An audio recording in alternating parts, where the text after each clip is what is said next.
नमस्कार बच्चों, कहानी वाली दादी मम्मा के चैनल पर आपका स्वागत है। आज मैं आपको एक ऐसे गुरु की कहानी सुनाने जा रही हूँ जो ये बताएंगे कि वो गुरु कैसे बने। पुराने समय की बात है, एक नगर में एक गुरुकुल था। पुराने बच्चे सब गुरुकुल में पढ़ा करते थे। गुरुकुल में गुरु शिक्षा दिया करते थे बच्चों को।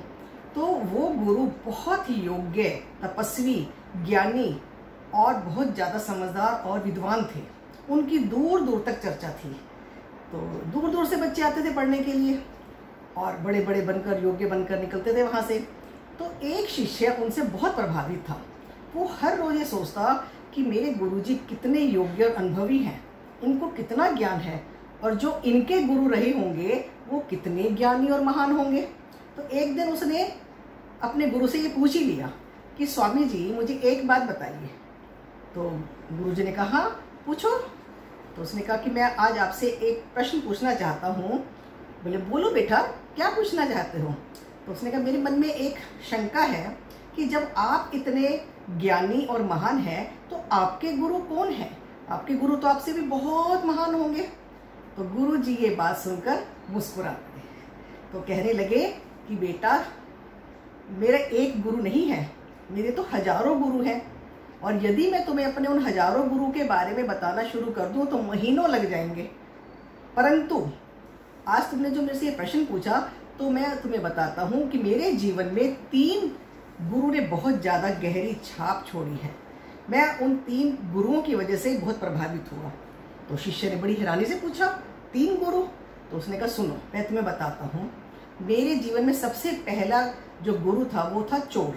बोले चोर। तो शिष्य की आंखें खुली रह गई। कहते सुनो, मैं सुनाता हूँ तुम्हें। एक बार की बात है कि मैं एक जंगल में रास्ता भटक गया और जल्दी जल्दी चलता हुआ मैं शाम को एक गांव के पास पहुंचा। रात होने लगी और अंधेरा घिर गया। मैंने वहां जाकर देखा कि सभी दुकानें, पहले लाइट वाइट बहुत कम होती थी, दुकानें पहले सब जल्दी बंद हो गई। मैंने इधर उधर पूछा कि क्या मुझे यहाँ कहीं कोई धर्मशाला मिलेगी ठहरने के लिए, परंतु सब बंद हो चुका था, कुछ भी नज़र नहीं आ रहा था और काफ़ी रात हो गई थी। तो मुझे एक आदमी नज़र आया। वो किसी दुकान के पास उसके पिछवाड़े पे खड़ा हुआ था और उस दुकान की दीवार का मुआयना ले रहा था और कुछ उसके हाथ में खुदाई का भी था, जैसे मान लो कोई दीवार तोड़ना चाह रहा है। तो मैं उसके पास गया।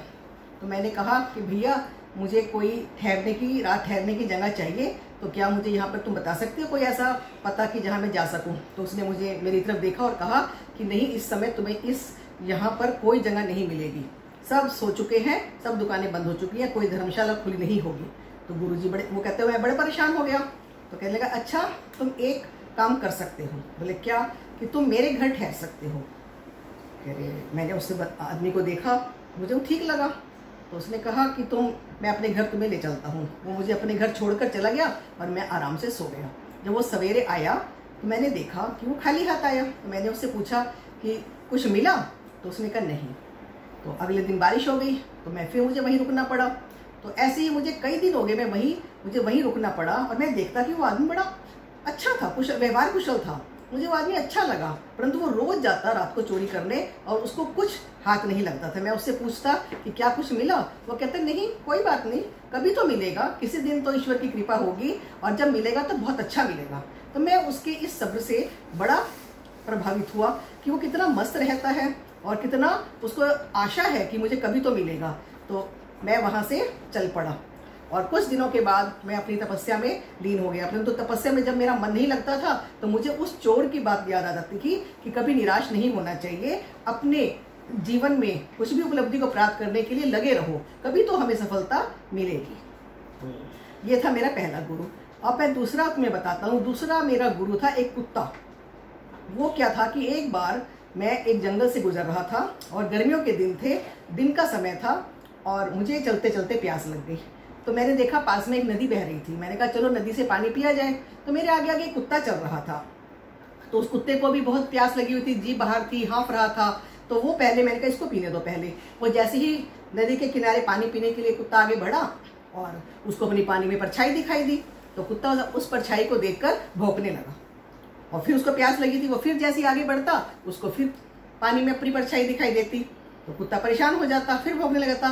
तो कुत्ते ने सोचा कि ऐसे तो मैं प्यासा ही रह जाऊंगा। उसने क्या किया, एकदम पानी में छलांग लगा दी और पानी हिल गया सारा।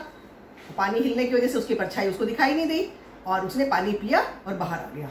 मैं ये सब देख रहा था तो मैंने उस समय ये सीखा कि किस तरह से हमें भय से कभी भी घबराना नहीं चाहिए। कुत्ता उस समय डर रहा था, परंतु उसने उस डर को गायब कर दिया पानी में कूदकर और उसको सफलता मिल गई। तो मैंने ये सीखा कि हमें कभी भी संकट में घबराना नहीं चाहिए और परिस्थिति का हौसले से, साहस से हिम्मत का सामना करना चाहिए, हिम्मत से सामना करना चाहिए। और मेरा जो तीसरा गुरु था वो था एक छोटा बच्चा। एक बार इसी तरह से मैं एक गांव से गुजर रहा था तो एक गांव में छोटा सा बच्चा शाम के समय हाथ में एक मोमबत्ती जलाकर मंदिर की ओर जा रहा था। तो मैंने उस बच्चे से पूछा कि ये कैंडल तुम लेकर कहाँ जा रहे हो, ये मोमबत्ती लेकर कहाँ जा रहे हो? तो बच्चे ने कहा मैं मंदिर जा रहा हूँ। तो उसके ऊपर जो जोत जल रही थी, जो लो जल रही थी, तो मैंने ऐसे मजाक करते हुए ऐसे पूछ लिया कि बच्चे क्या तुम ये बता सकते हो ये जो प्रकाश है, ये जो ज्योति है, ये कहाँ से आ रही है, इसका स्रोत क्या है, ये मोमबत्ती किसने जलाई है? बच्चा बोला मैंने जलाई है। कहते नहीं, इस ज्योति को कौन लेकर आया है? अब बच्चा था वो तो बेचारा, तो उसने एकदम उस मोमबत्ती की ज्योत को बुझा दिया और फिर अब कहने लगा अब आप बताओ मुझे कि ये ज्योत कहाँ गई और इस ज्योत को कौन लेकर आया था? वो जो प्रकाश था जहाँ गया है वहीं से फिर वापस भी आ जाएगा। तो मैं बच्चे की इस बात से बड़ा हैरान हुआ, उसकी हिम्मत से, उसके साहस से, कि उसने मुझे पर ये बात डाल दी कि आप बताइए। तो वो बच्चा कहने लगा कि आप तो बड़े हैं, आप बताइए मुझे। तो मेरा घमंड उसी समय चूर चूर हो गया कि देखो बच्चे ने अपने आप का पूरा समर्पण कर दिया, वो सीखने के लिए तैयार था। तो इसी तरह जिंदगी में हमें कभी भी घमंड नहीं करना चाहिए कि हमें बहुत कुछ आता है। जिंदगी में पग पग पर हमें हर रोज एक लेसन मिलता है। हमें कभी अपने आप को ये नहीं समझना चाहिए कि हमें बहुत कुछ आता है। हर रोज हमें कई गुरुओं का सामना करना पड़ता है। तो जिंदगी में हमेशा शिष्य बने रहो, सीखने की कोई उम्र नहीं होती, कभी भी हम कुछ भी सीख सकते हैं। तो ये मेरी एक कहानी थी। इससे बच्चों आपको कैसी लगी? अगर आपको ये कहानी अच्छी लगी तो आप इसे प्लीज लाइक करें, शेयर करें, कमेंट करें और जिसने अभी तक सब्सक्राइब नहीं किया वो सब्सक्राइब भी करें। और अगले हफ्ते फिर एक नई वीडियो के साथ फिर मिलते हैं। तब तक बच्चों बाय।